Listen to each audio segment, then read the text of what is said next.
Hey guys, I hope you are having the most amazing day ever. Welcome back to the channel. My name is Christina. I am a naturopath, herbalist, GAPS practitioner, life coach, and carnivore. So in this space, this is where I share all sorts of different things about, carnivore as well as natural health stuff, because that's been my life for the last 10 years of being a practitioner, using herbs and food as medicine to actually help people heal their bodies. And so today, one of the things that I saw on another YouTube that I was watching, and they were talking about dandruff, and this particular person has had a issue with dandruff for a significant amount of time. Now, when I'm working with a patient who has a particular problem, generally what I want to do is start to break it down into what's actually the driver there, what is the underlying driver, what are the organ areas that are involved in that, and so on and so forth. And so when I was watching this video about dandruff, I thought, oh, this is a perfect thing to come and talk to people about, because so many people don't actually understand the mechanisms that are taking place there. Now, when it comes to dandruff, there is a couple of different things, and of course that's where it's really important to determine what's actually going on for this individual.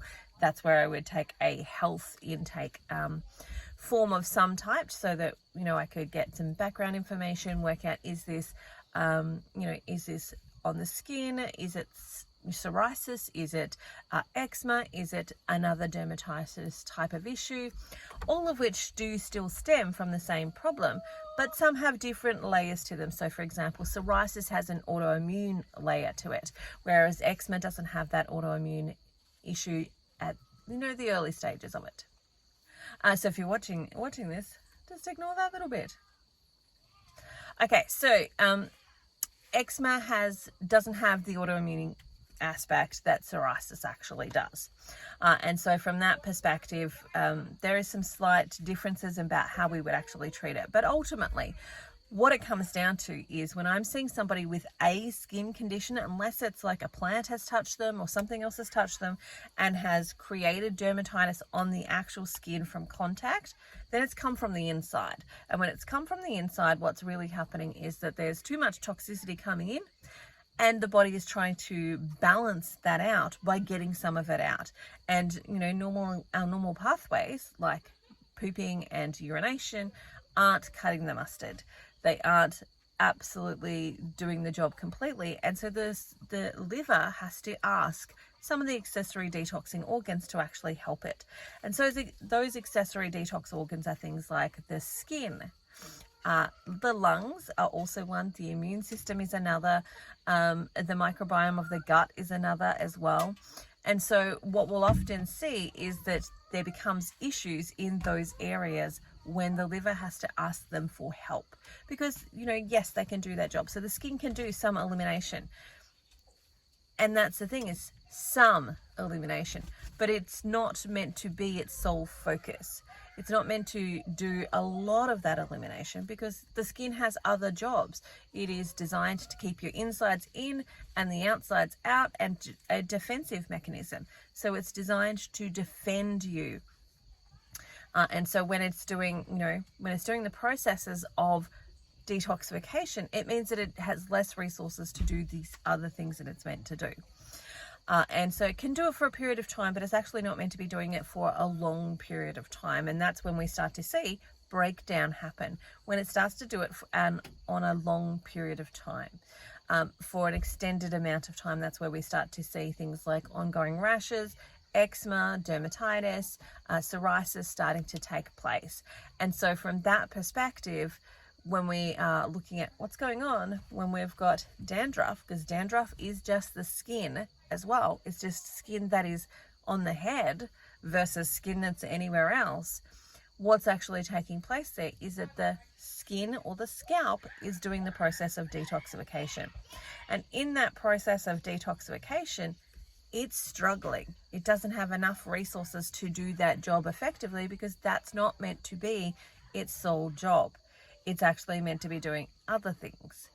And so there becomes a buildup of skin cells. Also, if the body is trying to eliminate, especially from the brain, trying to eliminate things like heavy metal toxicity, other things that are actually in the brain, if it's trying to get rid of those really quickly, we'll see these layers that are built up and the body's trying to get rid of them as quickly as possible. And that's where we see the flakiness of the scalp start to develop, this dryness start to develop, because it's trying to get rid of those. It's trying to get them off of the body, because the longer they stay there, the more opportunity they have to be reabsorbed back into the body, and the body's trying to get rid of it, so it wants to get it off. And so reverse engineering that problem is coming back to what's going on internally. Well, the liver is struggling. It doesn't have enough resources to do what it needs to do. There's too much toxicity coming in and not enough going out. And so that may be looking at the foods that you're eating. It might be looking at the quality of the foods that you're eating.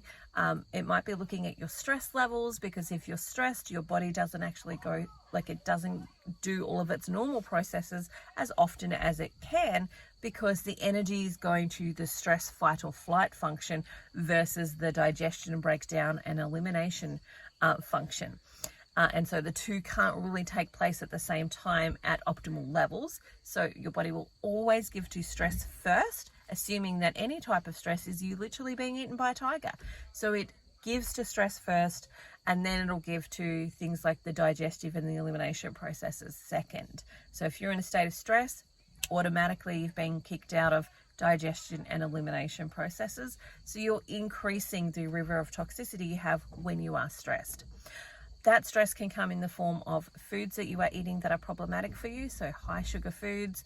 It can come in the foods in the format of things like food allergens. And so checking out, do you have any?